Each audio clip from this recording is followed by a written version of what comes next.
আপনারা শুনেছেন এবং আপনারা আমার চাইতে ভালো জানেন। বড় বড় পীর মুর্শিদ এখানে আসতেন এবং আগামী দিনে হয়তো আসবেন। তো যারা আল্লাহর ওলিকে ভালোবাসে তাদের ঈমানের কত পাওয়ার শুনে। পাকিস্তানের জমিনে একজন আল্লাহর ওলি বসবাস করতেন, তার নাম হচ্ছে বাবা ফরিদউদ্দিন গঞ্জ শাকাত আলাইহি রাহমাতুল্লাহ। বিখ্যাত আল্লাহর ওলি। তো তিনার যখন ইন্তেকাল হলো, পাকিস্তানের একটা জায়গাতে তিনার মাজার তৈরি হলো। তো যারা ভক্ত, শাগরিদ, মুরিদ, খলিফা তারা বারবার জানার হুজুরের দরবারে জিয়ারত করেন, দোয়া করেন, চলে আসে।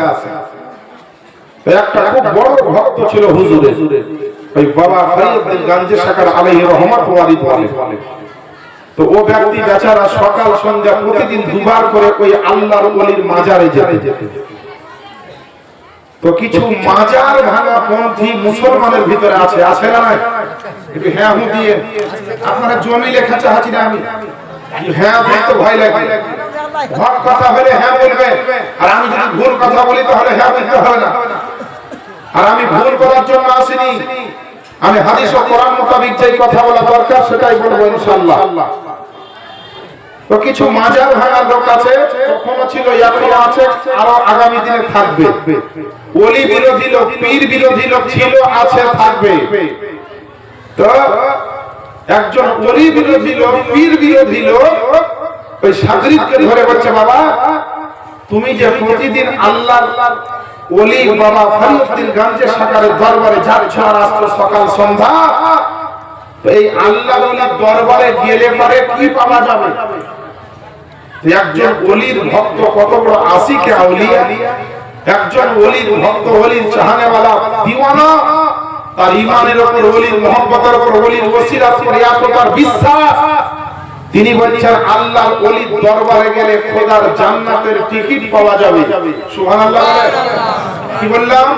আল্লাহর ওলির দরবারে গেলে জান্নাতের টিকিট পাওয়া যাবে। এবার বাবা কত ওলি বিরোধী লোক, লজিক্যাল ফিজিক্যাল কথাবার্তা অনেক কিছু জানে। তো বলছে তাহলে তো তুমি প্রতিদিন আল্লাহর ওলির দরবারে যাও মানে তুমি জান্নাতের টিকিট পেয়ে গেছো, আর জান্নাতের টিকিট পেয়েছো মানে তুমি একটা জান্নাতি লোক। আর হাদিস শরীফে আছে যারা জান্নাতি লোক হবে তাদের গা থেকে, তাদের শরীর থেকে জান্নাতের খুশবু পাওয়া যাবে। সুবহানাল্লাহ বলে, যত পারবেন সুবহানাল্লাহ বলে নেকি করলেন, নেকি কামান। বসে থাকিয়েন না, যখন সুবহানাল্লাহ বলতে বলবো মহব্বতে বলবেন, আমার মহব্বতে নাই, আল্লাহ আল্লাহ রাসূলের মহব্বতে বলবেন। তো বেরাদার যেমনই বলেছে তুমি তাহলে জান্নাতি লোক, তোমার শরীর থেকে, তোমার গা থেকে, বদন থেকে তাহলে তো জান্নাতের খুশবু পাওয়া যাবে।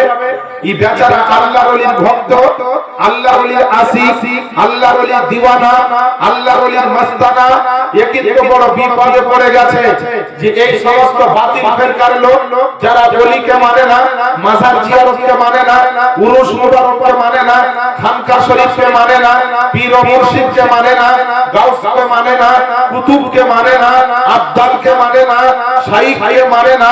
এ বেরাদার, এখন আপনাকে আপনার ওকে অপমান করার জন্য কয়েকজন মিলে ওর গাটাকে শুনতে আরম্ভ করেছে যে তুই তো জান্নাতি লোক, তো তোর শরীর থেকে দেখি জান্নাতের খুশবু আসছে কি আসছে না। আরে ভাই বাতিল ফিরকার লোক ছিল ও, তো বেরাদার ওর কাছে যেমন লজিক ছিল, এই আল্লাহ ওয়ালার মুর্শিদের ভক্ত, এর কাছে আফকার মানতিক ছিল, এর ভিতরে হাদিস ও কোরআনের জ্ঞান ছিল, এর ভিতরে নবীর মহব্বত ছিল, এর ভিতরে গাউসে পাকের মহব্বত ছিল, এর ভিতরে খাজা বাকের মহব্বত ছিল, এর ভিতরে আলা হযরতের ঘরের মহব্বত ছিল। তো বেরাদার ইসলাম দুনিয়ার আল্লাহর ওলির প্রতি এর মহব্বত ছিল। সঙ্গে সঙ্গে বলল হাদিস শরীফে আছে যারা জান্নাতি হবে তাদের শরীর থেকে জান্নাতের খুশবু পাওয়া যাবে। এটা অবশ্যই ঠিক কথা, কিন্তু ওই হাদিস শরীফে আরেকটা কথা আছে, যারা বড় বড় হাক্কানি আল্লাহ ওয়ালা, যারা বিরোধিতা করবে, যারা গাউস পাকের বিরোধিতা করবে, যারা খাজা পাকের দুশমনি করবে, যারা নিজামুদ্দিন আউলিয়ার দুশমনি করবে, যারা ফরিয়াদের গান্ধে সাকারের আপনার কি বলা হয়েছে দুশমনি করবে, ওলির দুশমন মানে খোদার দুশমন, ওলির বন্ধু মানে খোদার বন্ধু। তো তোমরা ওলির দুশমন মানে খোদার দুশমন, আর যে খোদার দুশমন হবে কসম খোদার সে জান্নাত পাবে না, আর যে জান্নাত পাবে না সে হচ্ছে জাহান্নামী। তো যারা জাহান্নামী হবে ওলির সঙ্গে দুশমনি করে, যারা জাহান্নামী হবে আউলিয়াদের সঙ্গে দুশমনি করে, আর তারা জান্নাত তো দূরের কথা জান্নাতের খুশবু পাবে না। তাই তোমরা জাহান্নামী লোক, আমিও যদি জান্নাতি হই তো তোমরা জাহান্নামী, জান্নাত তো পাবে না আমার গা থেকে তোমরা জান্নাতের খুশবু থাকলেও তোমরা পাবা। সুবহানাল্লাহ বলে। আমার বাপজিরা ভাইরা লজিকের কথাটা বুঝতে পেরেছেন তো? যেমন তোমার আছে লজিক, তেমন আমাদেরও কিছু আছে ম্যাজিক। এটা ম্যাজিক মানে একদম অবৈধ জিনিস ভাববেন না। যাকে ইংরেজিতে লজিক বলে, বাংলাতে তর্কবিদ্যা বলে, যাকে আরবিতে মান্তিক বলে, তো দুনিয়ার সমস্ত লজিক আর যত রকমের ম্যাজিক আল্লাহর ওলির কারামাতের কাছে সব ফেল হয়ে যায়। আল্লাহর ওলিদের কি পাওয়ার আজকে শোনাবো আপনাদের। বসে যান চুপচাপ মায়েরা বোনেরা, আপনারাও একটা নাতে রাসূল আপনাদেরকে শোনাবো। একবার জোরে নবীর মহব্বত করেন তো সুবহানাল্লাহ, আর একটু জোরে পড়েন না সুবহানাল্লাহ। এই খোদা এই ঘুমন্ত তাকদীর জাগিয়ে দাও, ওগো খোদা জাগিয়ে দাও, আর চোখ দিয়ে চোখ নবীর মদিনা দেখিয়ে দাও। জোরে বলেন বাবু, বক্সের আওয়াজ একটু তোলো ভাই, আর একটু তুলে। উঠবে না? উঠবে না তো এখানে মনিটর দাওনি কেন? আরে মনিটরে উঠতো, তোমার তো উঠবে না, আমারটা তো বসিয়ে দাও। কালকার জালসাটা দিয়ে রাখো। হ্যাঁ একটু চেষ্টা করো ভাই, চেষ্টা করো। উঠবে না বলে থেমে যেও। হ্যাঁ হ্যাঁ, নবীর মহব্বতে বলেন সুবহানাল্লাহ। এই খোদা এই ঘুমন্ত তাকদীর জাগিয়ে দাও, ওগো খোদা জাগিয়ে দাও, আর চোখ দিয়ে চোখ নবীর মদিনা দেখিয়ে দাও, চোখ দিয়ে চোখ নবীর মদিনা দেখিয়ে দাও। যে হাত দোয়া করি ওঠাই আমি কোরআন, ওঠাই আমি কোরআন, যে হাত দোয়া করি ওঠাই আমি কোরআন, যে হাত দোয়া করি ওঠাই আমি কোরআন, ওই হাত দিয়ে নবী পাকের রওজার জালি ধরিয়ে দাও, চোখ দিয়ে চোখ নবীর মদিনা দেখিয়ে দাও। বিরাদার, আল্লাহর ওলির কারামাত আল্লাহ পাকের যারা সত্যিকারে ওলি শরীয়ত মোতাবেক যারা পীর ও মুর্শিদ, আল্লাহ পাক একজন আল্লাহ বলাকে এত বড় পাওয়ার দিয়েছে। আপনাকে একটা কথা বললে আপনি বুঝতে পারবেন না। সারা জাহানের পীরের পীর যিনি হচ্ছেন আপনার রওশন জমির মহিউদ্দিন আব্দুল কাদের জিলানী রাহমাতুল্লাহি আলাইহি, তিনি এত বড় আল্লাহর ওলি যে তিনি রাস্তাতে যখন চলতেন, আমার সরকারে আলা হযরত তিনি আপনার আদ-দাওলাতুল মাকিয়া কিতাবের মধ্যে আপনার লিখতেছেন, বেরেলির আপনার জমিন থেকে তিনি কলম চালিয়ে লিখতেছেন আমার গাউস পাক সম্পর্কে, যিনি আপনার বাগদাদের আপনার বাদশা, আমার কাছে পাকে এমন বড় আল্লাহর ওলি যে আল্লাহ পাক তার শানকে এমন উঁচু করেছেন, যেমন 1 লাখ মতান্তরে 2,24,000 পয়গম্বর এসেছে, তার মধ্যে সমস্ত নবীর ইমাম হচ্ছে আপনার আমার নবী। তেমন দুনিয়াতে যত আল্লাহর ওলি এসেছে সমস্ত ওলির মধ্যে সরদার হচ্ছেন, আফজাল হচ্ছেন, ইমামুল আউলিয়া হচ্ছেন আমার গাউসে পাক। ওই গাউসে পাকের কথা আপনাকে বলি, আল্লাহ পাকের ওলি গাউসে পাক জমিনের বুকে হাঁটতেন, জমিন দিয়ে যখন আপনার চলতেন, আপনার আলা হযরত লিখতেছে যে আমার গাছে পাকের চোখের ভিতরে এত পাওয়ার ছিল, চোখের ভিতরে এত আপনার ক্ষমতা ছিল যে আপনার জমিনে হাঁটতে হাঁটতে একটা চোখ দিয়ে তিনি জমিনের রাস্তা দেখতেন, আর আরেকটা চোখ দিয়ে তিনি আল্লাহ পাকের জান্নাতের রাস্তা দেখতেন। জোরে বলেন, তিনি জান্নাতের রাস্তা দেখতেন একটা চোখ দিয়ে। হে মুসলমান বাপজিরা ভাইরা, পৃথিবীর জমিনে বড় বড় আপনার বৈজ্ঞানিকের পদ্ধতিতে কত জিনিসের আবিষ্কার হয়েছে, কিন্তু দুনিয়ার জমিন থেকে বসে বসে জান্নাতের রাস্তা চোখ দিয়ে কেউ দেখার ক্ষমতা রাখে না। দুনিয়ার কোনো মাস্টার ডাক্তারকে পাওয়ার দেওয়া হয়নি, কোনো বৈজ্ঞানিককে এ পাওয়ার দেওয়া হয়নি, কোনো আপনার সোশ্যাল মিডিয়াকে আপনার এরকম পাওয়ার দেওয়া হয়নি, ইন্টারনেটের মাধ্যমে এরকম পাওয়ার দেখা যায় না। পৃথিবীর জমিনে সমস্ত পাওয়ার যদি আপনি এক জায়গাতে ব্যবহার করে, তবুও কিন্তু একজন আল্লাহ বলার যে কারামাতে শক্তি আছে, আল্লাহ পাকের ওলিদের যে অলৌকিক ক্ষমতা আছে, আমার আল্লাহ পাক দিয়েছেন ওই পাওয়ার খানা। ওই পাওয়ারের কাছে দুনিয়ার কোনো পাওয়ার টিকবে না। আল্লাহ আল্লাহ আপনার ওলির দরবারে আপনারা কেন যাব? পাকিস্তানের জমিনে একজন আল্লাহর ওলি বসবাস করতেন বেলাদা, যার নাম হচ্ছে দাদা হেসবরি রহমাতুল্লাহি আলাইহি। তিনি কত বড় মাপের আল্লাহর ওলি। লাহোরের জমিনে, পাকিস্তানের সরজমিনে, লাহোরের জমিনে তিনি আপনার একটা জন মসজিদ তৈরি করেছেন। আর মসজিদটা তৈরি করার পরে আপনার যখনই নামাজ আরম্ভ হবে, নামাজের যখন জামাত শুরু হবে, যেই দিনকে মসজিদটা আপনার উদ্বোধন হবে, সেদিনকে আপনার মসজিদে নামাজিকে আপনার ডাক দেওয়া হলো। ওই এলাকার সমস্ত আলেম ওলামা ওই আপনার লাহোরের জমিনে, মানে পাকিস্তানের জমিনে আপনার যত মাওলানা ছিল ওই এলাকায়, সবাই বলল যে ওই লাহোরের জুম্মা মসজিদ খানা যেটা নতুন করে তৈরি হলো, এই মসজিদে আপনার কখনো নামাজ হবে না। বলছে কিসের জন্য নামাজ হবে না? না তো মসজিদ খানা কাবা শরীফের দিকে ঠিক মতন তৈরি হয়নি। যেই দিকে কিবলামুখী হয়ে দাঁড়াবার দরকার, ওই মসজিদটা পূর্ব পশ্চিম উত্তর দক্ষিণ যেইভাবে আপনার যাওয়া হওয়া দরকার ছিল, এইভাবে মসজিদ খানা আপনার তৈরি করতে পারেনি। কিবলার দিক থেকে অন্যদিকে মসজিদটা ঘুরে আছে, মানে একটু টেরা হয়ে গেছে তৈরি করতে। শরিয়াতের হুকুম, নামাজ পড়তে গেলে কাবামুখী নামাজ পড়তে হবে, নাকি বলছে জেনে শুনে কাবার দিক থেকে মুখ যদি আপনি ইচ্ছাকৃত ঘুরিয়ে নেন, আপনার নামাজ হবে।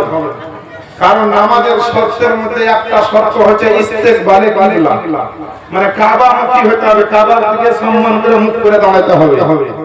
ইচ্ছাকৃত মুখ ঘোরানো নামাজ হবে না। মসজিদ তৈরি হয়েছে তো কাবার দিক থেকে একটু টেরা হয়ে গেছে মসজিদ।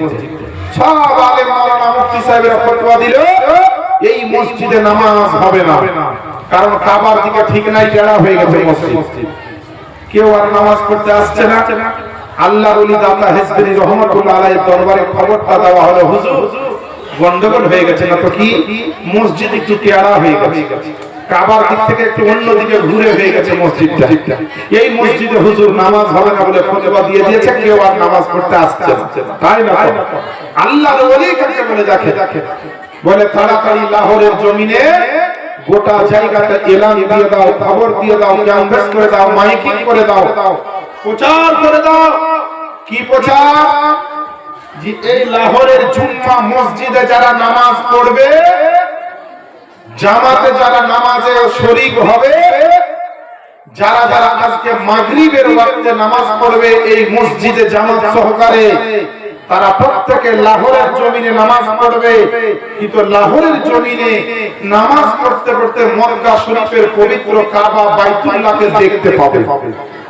সুবহানাল্লাহ বলে, বলছে কাবা বাইতুল্লাহকে এই পাকিস্তানের জমিন থেকে দেখতে পাবে। এবার বাবা যেমনই আপনার প্রচার হয়ে গেল, যেমনই আপনার চারিদিকে আপনার এলান হয়ে গেল, চারিদিকে আপনার যখনই ঘোষণা হয়ে গেল এই মসজিদে যারা নামাজ আদায় করবে করবে, এই মসজিদে যারা নামাজ পড়বে, আল্লাহ আল্লাহ তারা আজকে কাবা বাইতুল্লাহকে দেখতে পাবে। আল্লাহর পবিত্র ইবাদতখানা, আল্লাহর পবিত্র সুবহানাল্লাহ কাবা বাইতুল্লাহ, ওই আল্লাহর পবিত্র ঘরখানা, ওই পবিত্র কাবা বাইতুল্লাহ যেটা দেখার জন্য মক্কা যেতে হয়, যেটা দেখার জন্য অনেক টাকা পয়সা খরচ করে যেতে হয়, ওইটা দেখার জন্য আর মক্কায় আজকে যেতে হবে না। যাদের যাদের দেখার ইচ্ছা আছে আজকে মাগরিবের নামাজে তোমরা শরীক হয়ে যাও। দাতা হিজবে রহমাতুল্লাহ আলাইহি কত বড় মাপের একজন আল্লাহর ওলি, তিনি বলে দিয়েছেন যে আজকে এখানে দেখলে নামাজে হাজির হলে সবাই তোমরা কাবা দেখতে পাবে। ছোট থেকে আপনার বড়, বয়স্ক থেকে আপনার যুবক, আপনার পূর্ব থেকে পশ্চিম, উত্তর থেকে দক্ষিণ, প্রত্যেকটা মহল্লা থেকে লোক দৌড়তে দৌড়তে আসতে লাগলো। মসজিদের লোক এসে আপনার উপস্থিত হতে লাগলো। মসজিদে এসে আপনার কাতারের পর কাতার বাঁধতে লাগলো।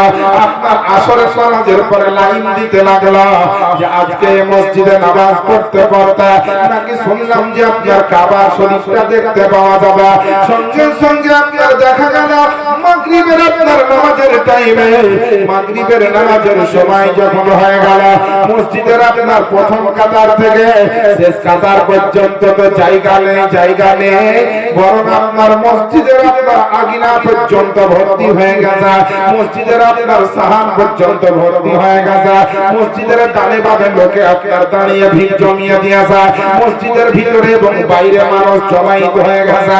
এমন ভাবে আপনার মানুষের জমায়েত হয়েছে রে বাচ্চারা ভাইরা, আল্লাহ বলার পাওয়ার শোনেন, আল্লাহর ওলির আপনারা ক্ষমতাটা একবার শোনেন, আল্লাহর ওলির একটা কারামাত আপনারা শোনেন। এমন সমাজে বেরাদার ওই আপনার মাগরিবের নামাজের সমাজে দাতা হিজবে রহমাতুল্লাহ আলাইহি ওযু করে এসে এই মসজিদে আপনার সুবহানাল্লাহ যাই নামাজে আপনার দাঁড়িয়ে গেলেন। আর মাগরিবের নামাজের জন্য আযান এবং ইকামত যখন হয়ে গেল, তিনি আপনার আল্লাহু আকবার বলে নামাজ শুরু করে দিলেন। তিনার পিছনে হাজার হাজার মানুষ ওই পাকিস্তানের জমিনে, লাহোরের আপনার জমিনে যারা তার পিছনে ইক্তাদায় কবি হাজার ইমাম বলে দাঁড়িয়ে গিয়েছিল, তার পিছনে যারা ইক্তাদা করে দাঁড়িয়ে গিয়েছিল, তাকে যারা ইমাম বলে মেনে নিয়ে আপনার দাঁড়িয়ে গেছিল, তাকে আপনার যারা বিশ্বাস করে নিয়ে দাঁড়িয়ে গিয়েছিল, নামাজ চলছে যখন নামাজ আরম্ভ হয়েছে, নামাজ আপনার চলতে আছে, প্রথম রাকাত দ্বিতীয় রাকাত নামাজ চলতে আছে, নামাজ আপনার পড়াচ্ছেন আল্লাহর ওলি। আর আল্লাহর ওলির পিছনে যারা দাঁড়িয়েছে তারা দেখছে যে আমরা যারা সবাই মক্কাতে চলে গিয়েছে, আর মক্কাতে গিয়ে যেন আপনার কাবা শরীফের সামনে দাঁড়িয়ে আছি, আপনার জমিনে লাহোরে আছে, কিন্তু আসলে দেখছেন কাবা বাইতুল্লাহ। জোরে বলে কাবা বাইতুল্লাহ দেখতে পাচ্ছেন, নামাজ চলছে, নামাজ চলছে, আর এইদিকে কাবা বাইতুল্লাহর দর্শন করছে, কাবা বাইতুল্লাহকে আপনার জিয়ারত করছে, কাবা বাইতুল্লাহকে আপনার যেন দেখতেছেন সকলে। যখন 3 রাকাতের বেলাতে মাগরিবের নামাজটা যেমন আপনার সালাম ফিরিয়ে দিয়েছে, যেমন নামাজ সমাপ্ত হয়ে যায়, নামাজ যেমন আপনার কমপ্লিট হয়ে গেল, সঙ্গে সঙ্গে সব মুক্তাদি মুসল্লিরা বলতে লাগলো, বলে হ্যাঁ হ্যাঁ সত্যি তো আমরা তো পাকিস্তানের জমিনে আছি, কিন্তু কাবা দেখলাম কেমন করে, আমরা তো লাহোরের জমিনে আছে, কাবা দেখতে পেলাম কেমন করে। বলে এখন নামাজ শেষ, তো কাবা দর্শন শেষ হয়ে গেল, নামাজে ছিলাম তো কাবা দেখছিলাম, নামাজ পড়ছিলাম তো কাবা দর্শন করছিলাম, কিন্তু নামাজ যেমন সমাপ্ত, কাবা বাইতুল্লাহর দর্শন তেমনই সমাপ্ত হয়ে গেল। আল্লাহর ওলি বলিনা, ও আল্লাহর বান্দারা শোনো রে শোনো, তোমাদেরকে একটা আল্লাহ এমন কানেকশন দিয়েছিল, আল্লাহ তোমাদেরকে এমন একটা সূত্রপাত দিয়েছিল, আল্লাহ পাক তোমাদেরকে একটা এমন আপনার ক্ষমতা দিয়েছিল, কারণ তুমি আল্লাহ ওয়ালার পিছনে নামাজ পড়ছিলে, তাই আল্লাহ ওয়ালার ওসিলাতে আল্লাহ পাক তোমাদেরকে মক্কার কাবা দেখিয়ে দিয়েছে। কত বড় আল্লাহর ওলির ক্ষমতা! যে পাকিস্তানে নামাজ পড়ছে আর মক্কা শরীফে কাবা আছে, ওই কাবা তারা দর্শন করছে, এটা চাকরিখানি কথা। এ বেরাদারানি ইসলাম, যে সমাজে তিনি কাবা শরীফ দেখিয়েছেন, এখনকার যুগে যদি কেউ বলে কাবা শরীফ দেখবো, তো দেখা কোনো আশ্চর্য নয়। এমন বড় বড় কম্পিউটার আর মোবাইল উঠে যাবে, একবারে ভিডিও কল লাগালে পরে আপনার কাবা শরীফ দেখা যাবে। মুসলমান, আজ কিছু আপনার অবুঝ মুসলমান আছে যারা হাদিস কোরআন পড়তেও জানে না, মানতেও জানে না। এরা বলবে না না, এরকম একজন আল্লাহর ওলির কারামাত সত্য হতে পারে না, সত্য হতে পারে না, এই বলে আপনার দাদা আপনার দাবি রাখে। কিন্তু বেরাদার তাদের সামনে বলতে চায়, প্রত্যেকটা মুমিন মুসলমান আপনাদেরকে বলতে চায়, একটা বিজ্ঞানের তৈরি করা একটা মোবাইলের দ্বারা যদি আপনার 1 মিনিটের মধ্যে ভিডিও কলের মাধ্যম দিয়ে, যদি আপনার ভিডিও কলের ওসিলার মাধ্যম দিয়ে, ওসিলা এবং মাধ্যম দিয়ে যদি ভারতের জমিন থেকে ভিডিও কল করে কাবা দেখতে পাওয়া যায়, মুর্শিদাবাদের জমিন থেকে যদি কাবা দেখতে পাওয়া যায়, আপনার বীরভূমের জমিন থেকে যদি ভিডিও কলে কাবা দেখতে পাওয়া যায়, পশ্চিম বাংলার জমিন থেকে ভিডিও কলের মাধ্যমে ইন্টারনেটের সাহায্যে যদি কাবা দেখতে পাওয়া যায়, আর দুনিয়ার ইন্টারনেটের যদি এরকম ক্ষমতা হয়, দুনিয়ার মোবাইলের যদি এরকম ক্ষমতা হয়, তো বলে মুসলমান যে আল্লাহর ওলির কাছে আমার আল্লাহর দেওয়া ইন্টারনেট আছে, আল্লাহর দেওয়া পাওয়ার আছে, আল্লাহর দেওয়া ক্ষমতা আছে, আল্লাহর দেওয়া আপনার শান আছে, বলে আল্লাহর দেওয়া পাওয়ারের মাধ্যম দিয়ে আল্লাহর ওলি আপনাকে কাবা দেখাতে পারেন কি পারেন না? যে মুসলমান আল্লাহর ওলির বিরাট ক্ষমতা, যে কাজটা পৃথিবীর বুকে করা মানুষের দ্বারা, সাধারণ মানুষের দ্বারা করা অসম্ভব, কোনদিন পারবে না। পারবেন কে? একমাত্র আমার মহান রব্বুল আলামিন। যে কাজ আল্লাহ ছাড়া কেউ করতে পারবে না, ওই কাজ করিয়ে দেখাতেও পারবে না কেউ। একমাত্র করবেন কে? ওই ক্ষমতা রাখেন কে? আমার আল্লাহ। ওই আল্লাহ ছাড়া যে কাজটা হবে না, সম্ভব নয়, ওই কাজগুলাই যখন নবী ও রাসূলগণ করে দেখান তখন ওইটা হচ্ছে মুজিজা। সুবহানাল্লাহ। ওই কাজটাই যখন কোনো ওলিতে দেখায়, কোন ওলিগণ দেখান, কোন আউলিয়া ইকরাম দেখান, তখন ওইটাই হয়ে যায় কারামাত। কাজটা করছেন আল্লাহ, কিন্তু করাচ্ছেন আউলিয়াদের মাধ্যমে, গাউসে পাকের মাধ্যমে, কখনো খাজা পাকের মাধ্যমে, কখনো নিজামুদ্দিন আউলিয়ার মাধ্যমে, কখনো ইমামে আজমের মাধ্যমে, কখনো আপনার বড় বড় পৃথিবীর বড় বড় ওলি আউলিয়ার মাধ্যমে। যেটা আল্লাহর কাজ বড় বড় আউলিয়াদের মাধ্যম দিয়ে করিয়ে দেন, আর ওই অলৌকিক ঘটনাটা যখন আউলিয়ারা করেন এবং দেখান, ওইটার নামই হচ্ছে কারামাত। জোরে বলেন সুবহানাল্লাহ। আল্লাহর ওলির কারামাত কোরআন শরীফের আয়াত দ্বারা একেবারে সত্য এবং হক তা প্রমাণিত, হাদিস থেকে প্রমাণিত যে প্রত্যেকটা হাক্কানি আল্লাহর ওলির কারামাত হলো সত্য। কেউ যদি আল্লাহর ওলির কারামাতকে সত্য নয় মিথ্যা মনে করে, সঙ্গে সঙ্গে যেটার দলিল কোরআন থেকে আছে ওইটাকে যদি কেউ অস্বীকার করে, ওইটাকে যদি কেউ অমান্য করে, তার উপরে বিরাট বড় হুকুম জারি হয়ে যাবে, ফতোয়া পড়ে যাবে শরীয়তের তরফ থেকে। এবারে আল্লাহ পাক দুনিয়াতে এত বড় বড় ওলি আউলিয়া গাউস কুতুবকে কেন পাঠিয়েছে? আল্লাহ সেই রকম পাওয়ার দিয়ে, ক্ষমতা দিয়ে, হিকমত দিয়ে, শিক্ষা দিয়ে, জ্ঞান দিয়ে, সমস্ত আপনার যা যা প্রয়োজন দিয়ে পাঠিয়েছেন, যেন মানুষকে তারা হেদায়েতের পথে ডাক দিতে পারে এবং মানুষকে যেন জান্নাতের পথে তারা আহ্বান করতে পারে। আজ এখানে দেখেন এই নলডোবা গ্রামে এই যে জায়গাটা নবাবগঞ্জের পাশে, এইখানে একটা খানকা শরীফ রয়েছে। এই খানকা শরীফে আছে প্রত্যেকদিন 5 ওয়াক্তের নামাজ হয়, ওয়াক্তিয়া মসজিদের মতো ব্যবহার হয়। এইখানে একটা জালসা হচ্ছে, হাদিস ও কোরআনের আলোচনা হচ্ছে। এখানে একজন আল্লাহর ওলি কতক পড়েছিল, একজন আল্লাহ ওয়ালার পায়ের ধুলা পড়েছিল। তো এই জায়গাটাকে আল্লাহ এমন বানিয়ে দিয়েছে যে এখানে নামাজ হবে, এখানে আপনার ইবাদত হবে, এখানে আল্লাহর জিকির হবে, আর এখানে জালসা উরুস হবে, আর মানুষ আসবে হাদিস ও কোরআন শিক্ষা গ্রহণ করবে। এখানে মানুষ আসার পরে নিজের গুনার কথা বুঝতে পারবে, শরীয়তের কথা বুঝতে পারবে, হাদিস ও কোরআন বুঝতে পারবে, আল্লাহ ও রাসূলের মহব্বত কি করে করতে হবে সেই জ্ঞান অর্জন এই খানকার মাধ্যম দিয়ে করবে। এই জায়গাটা তো খারাপ হয়নি, এই জায়গায় আসলে পারে আপনার গুনাহ হবে না, এই জায়গায় বসলে পারে আপনার অন্যায় হবে না, এই জায়গাতে বসলে আপনি নাপাক হবেন না, এই জায়গাতে আসলে ইলম শিক্ষা হবে, পাক পবিত্র শিখতে পারবেন, তারপরে হাদিস ও কোরআনের অনেক জ্ঞান অর্জন করবেন, আপনি হারাম হালাল সম্পর্কে জানতে পারবেন। কিন্তু দুঃখের বিষয় কিছু আমরা মুসলমান এইরকম আছি, জালসা হলে ভালো লাগে না, মিলাদ শরীফ হলে ভালো লাগে না, আল্লাহ আল্লাহ আল্লাহ ওয়ালাদের প্রশংসা হলে ভালো লাগে না, কিন্তু যে জায়গায় গেলে নেকি পাওয়া যাবে না, গুনাহ হয়ে যাবে, যে জায়গায় গেলে পারে আল্লাহ খুশি হবেন না, নারাজ হয়ে যাবে, যে জায়গায় গেলে পারে নবী মুস্তাফা খুশি হবেন না, নারাজ হয়ে যাবে, ওই সমস্ত নাপাক কাজে, ওই সমস্ত নাপাক জায়গাতে মুসলমানকে ডাকতে হয় না, না ডাকলেও মুসলমান টাকা খরচ করে ওই নোংরা জায়গায় গিয়ে হাজির হয়। এরা কি আসলে মুসলমান? জিনা মুসলমান। যে সত্যিকারী মুসলমান হবে সে গায়ের জোরে, টাকার জোরে, ক্ষমতার জোরে কখনো আল্লাহ আল্লাহ রাসূলের বিরুদ্ধে কোনো কাজ করতে পারবে না। আর যে মুসলমান হবে তার কাজ হবে শরিয়ত মোতাবেক, যা করবে আল্লাহ আল্লাহ রাসূলের জন্য করবে, দুনিয়াতে ভালোবাসবে আল্লাহর জন্য, কারো সঙ্গে দুশমনিও যদি করে সেটাও আল্লাহর জন্য, রুজি রোজগার হবে আল্লাহর তরফ থেকে, আল্লাহ পাক তাকে ভালো রাখবে।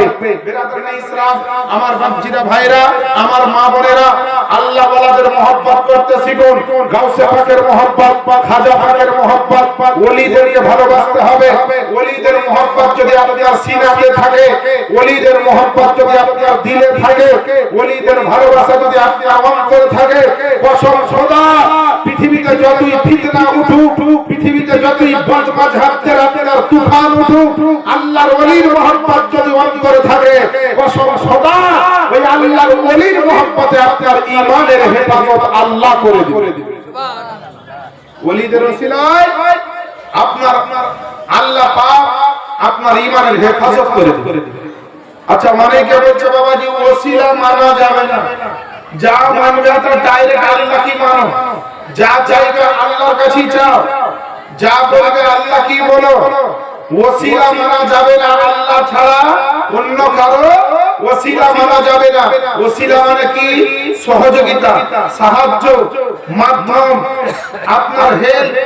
এ বেরাদার আজিজানের মুহতারাম, তাহলে আপনাকে বলি আল্লাহ পাকের জান্নাতে যাওয়ার জন্য, আল্লাহকে খুশি করার জন্য, নিজের গুনাহ মিটাবার জন্য, নেকির খাতায় নাম তোলার জন্য যদি ওসিলা না মানা যায়, ওসিলা যদি বৈধ না হয়, ওসিলা যদি নাজায়েজ হারাম হয়, তাহলে বলেন একজন মানুষ কোনো কারো সাহায্য নিবে না, কারো কাছে কিছু চাইবে না, কারো কাছে কোনো ওসিলা দিবে না, তাহলে বেরাদার জ্বর হলে পারে আমরা জ্বরের ওষুধ খাই, তাহলে জ্বর ভালোর জন্য ওষুধটা ওসিলা হয়ে গেল।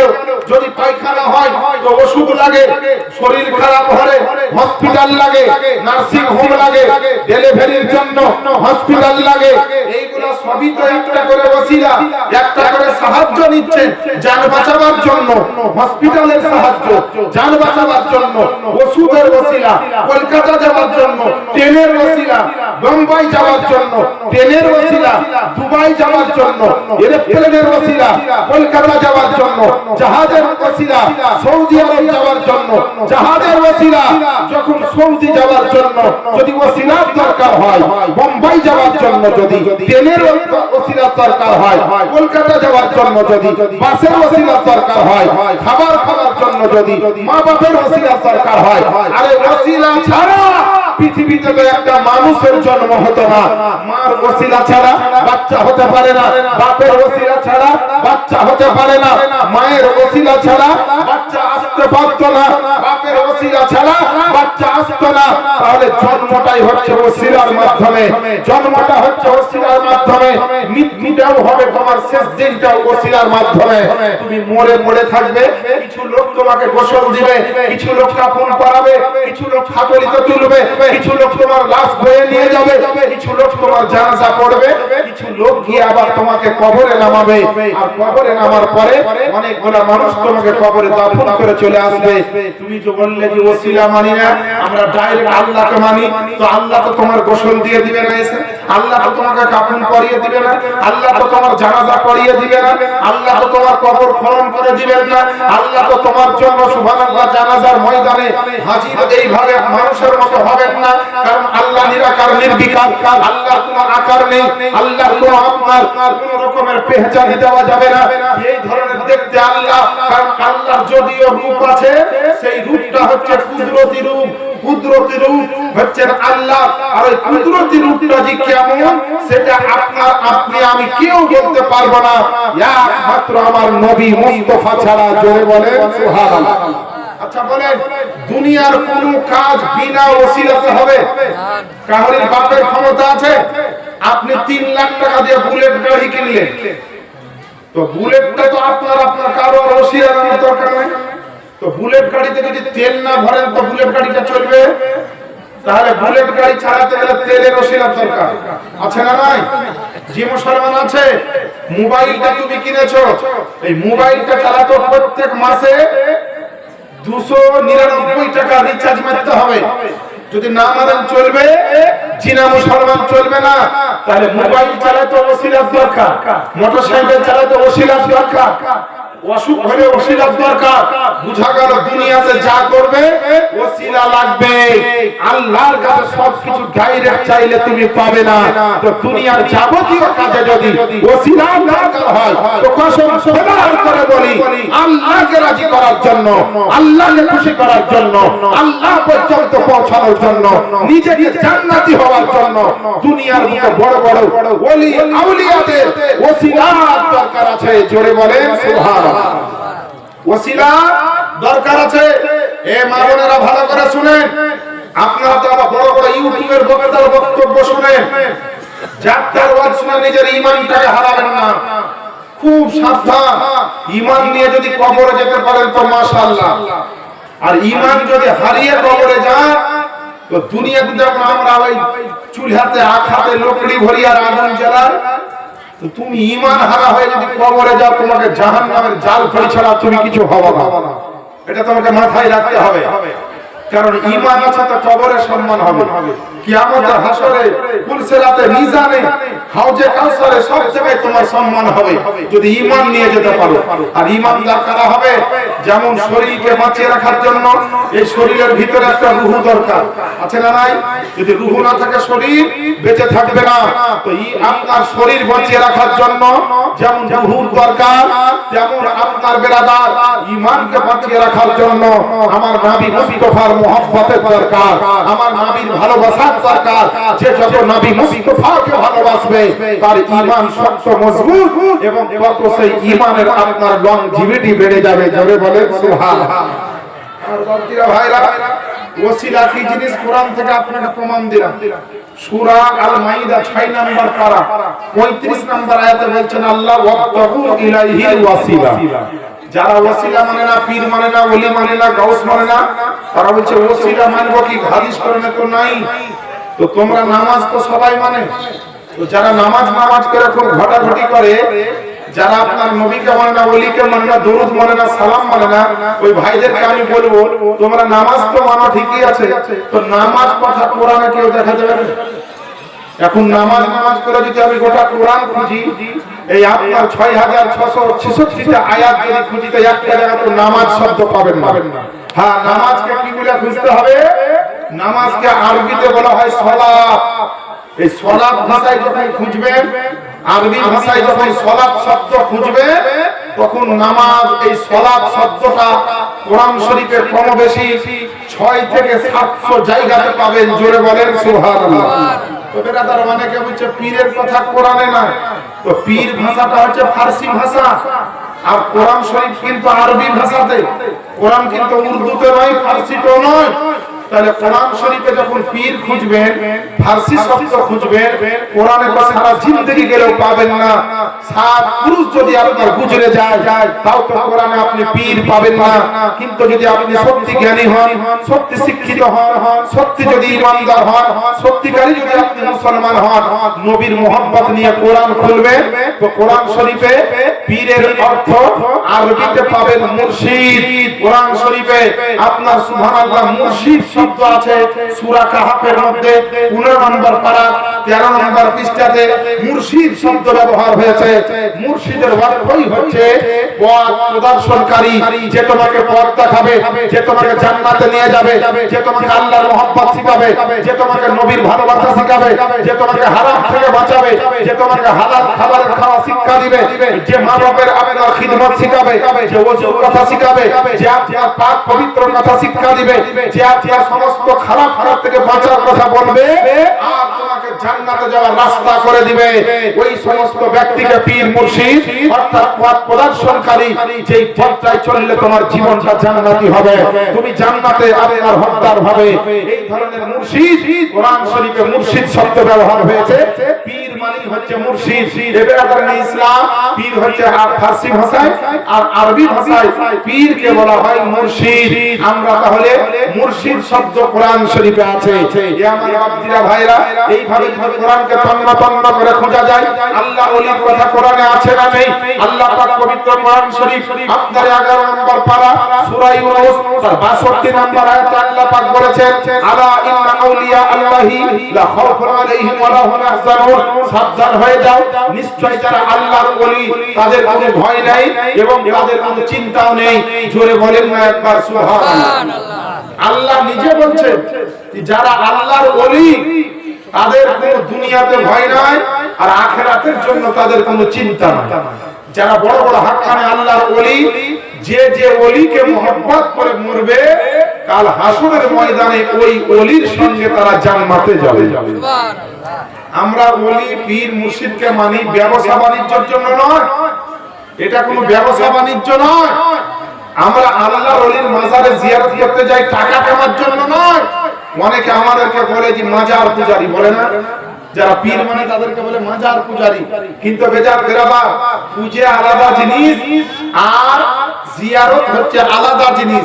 সুন্নি মুসলমান মাজারে যায় পূজা করার জন্য নয়, কারণ সুন্নি মুসলমানের এই জ্ঞানটুকু আলহামদুলিল্লাহ আছে যে পূজা যদি হয়, আরাধনা যদি হয়, ইবাদত যদি করতে হয়, একমাত্র ইবাদতের মালিক হচ্ছেন আল্লাহ। আল্লাহ ব্যতীত কারো পূজা করা যাবে না, আল্লাহ ব্যতীত কারো ইবাদত করা যাবে না, আল্লাহ ব্যতীত কারো উপাসনা করা যাবে না, আল্লাহ ব্যতীত কারো আপনার এইভাবে পূজা পর্ব করা যাবে না। তাই সমস্ত ইবাদতের মালিক, ইবাদতের আপনার হকদার, এই আপনার পূজা পাঠের হকদার যিনি হচ্ছেন আমাদের মহান রব্বুল আলামিন। তাই পীরের কোনো পূজা হতে পারে না, সাহাবীদের পূজা হতে পারে না, ওলিদের পূজা হতে পারে না। খাজা পাকের দরবারে যারা গেছিল, ইসলামের শিক্ষা নিতে গেছিল, গাউস পাকের দরবারে যারা গেছিল, গুনাহ থেকে তওবা করার জন্য গেছিল, আমার আলা হযরতের দরবারে যারা গেছিল, ফতোয়া ফারাইজ নিতে গেছিল, আল্লাহ আপনাকে কিভাবে আল্লাহ রাজি হবেন তার শিক্ষা নিতে গিয়েছিল। আরে পীরের মাজারে যে সুন্নি মুসলমান যায়, এরা মাজারে আপনার পূজা করতে যায় না, এরা মাজারকে জিয়ারত করতে যায়। কারণ আল্লাহর ওলির মাজার যদি জিয়ারত করা হয়, সেই জায়গাতে অনেক ফায়েজ হাসিল করা যায়, বরকত হাসিল করা যায়, নেকি অর্জন হয়, আল্লাহর ওয়ালার সম্মানকে আল্লাহ বাড়িয়ে দেয়। আর গুনাহগার আল্লাহর বান্দাগণ যখন আপনার ওলির দরবারে গিয়ে কনসিডার হয়ে যায়, সালিন্ডার হয়ে যায়, মাথা নিচু করে দেয়, হে আল্লাহ আমি তোমার ওলির দরবারে এসে তোমার দরবারে তওবা করছি, আমার যদি তওবা কবুল না করো, তোমার ওলির ওসিলাতে, ওলির মাধ্যমে, পীর ও মুর্শিদের মাধ্যমে আল্লাহ তুমি আমার তওবাকে কবুল করো আর আমার জীবনের গুনাহকে তুমি maaf করে করো। এগুলা কি খারাপ জিনিস না? হ্যাঁ, কিছু কিছু জায়গায় পীরের মাজারে ঢোল তাবলা বাজিয়ে কাওয়ালি হয় আর মাজারের পাশে গাঁজা খায়। এই গাঁজা খোরি পীরের দরবার, যেখানে গাঁজা খায় আর ঢোল তাবলা বাজিয়ে গান হয়, ও সমস্ত পীরকে আমরা মানি। ওগুলা শরিয়ত মোতাবেক পীর নয়, হাদিস ও কোরআন মোতাবেক পীর নয়। আসল পীর তো শরিয়তের দিকে আপনাকে টানবে, শরিয়ত থেকে বের করে দিবে না, আপনার জন্য এমন কিছু শিক্ষা দিবে না যে আপনাকে জাহান্নামে যেতে হবে, এরকম শিক্ষা কোনো হাত পারে আল্লাহর ওলি পীর মুর্শিদ দিবে। আসলে পীর ব্যাপারে আমাদের জ্ঞান নাই, আমাদের তো উযু করারই জ্ঞান নাই। পীর তো নেওয়ার উপরের কথা চলে। মুসলমানকে যে নামাজের জন্য উযু করতে হবে, নাপাক হয়ে গেলে যে গোসল করতে হবে পাক পবিত্র হওয়ার জন্য, এই জ্ঞান কিন্তু আমাদের নাই। কারণ আমরা তো শরীয়তের চাইতে দুনিয়াবি নিয়ম কানুন বেশি মানি বেশি বুঝি আল্লাহর পবিত্র আল্লাহ পাকের নবী বিশ্ব নবী পয়গম্বর আযম প্রত্যেকটা মুসলমান নর-নারীর জন্য ইলম শিক্ষা করা ফরজ বলেছিলেন। আজ থেকে 1400 বছর আগে তলাবুল ইলমি ফরিদাতুন আলা কুল্লি মুসলিমিন ওয়া মুসলিমা প্রত্যেকটা মুসলমান নর-নারীর জন্য ইলম শিক্ষা করা ফরজ। কিন্তু বিরাদার বাংলা শিখেছি, ইংরেজি শিখেছি, মাস্টার হয়েছি, ডাক্তার হয়েছি, কলেজে পড়েছি, ইউনিভার্সিটিতে পড়েছি, মিশনে পড়েছি, আলামী মিশনে পড়েছি, ভিডিও হয়ে গেছে, থানার বড় বাবু হয়েছে, কেউ অফিসার হয়েছে, মাস্টার হয়েছে, গবেষক হয়েছে, রিসার্চ হয়েছে। মুসলমানের ঘরে বহু কিছু শিক্ষা আজকে চলছে, কিন্তু যে শিক্ষার কথা আমার নবী বলেছেন, যে জ্ঞানের কথা আমার নবী বলেছেন, যে জ্ঞান ছাড়া তুমি গোসল করতে জানবে না, যে জ্ঞান ছাড়া ওযু করা শিখতে পারবে না, যে জ্ঞান ছাড়া তুমি হারাম হালাল থেকে বাঁচতে পারবে না, এই জ্ঞানটা আমাদের জন্য শিক্ষা করা ফরজ ছিল, কিন্তু ফরজ আদায় করতে পারলাম না। ফরজ জ্ঞান শিক্ষা অর্জন করতে জ্ঞান শিক্ষা নিতে পারলাম না, ওই জ্ঞান অর্জন করতে পারলাম না। এর জন্য তো আমাদের জীবনের পায়ে পায়ে ভুল হয়, আর ভুল হলেই আপনার আমার গুনাহ হবে।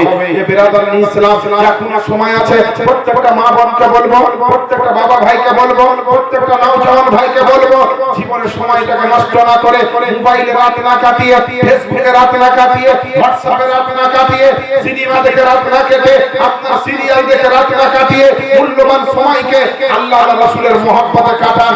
দিলে আল্লাহর ওলির মহব্বত রাখেন, কবরের কথা ভাবেন, হাসরের কথা ভাবেন, মরণের কথা ভাবেন, হিসাবের কথা ভাবেন। কারণ আপনি দুনিয়ার বুকে যা কিছু করছেন সমস্ত কিছু কিন্তু রেকর্ড হচ্ছে। সমস্ত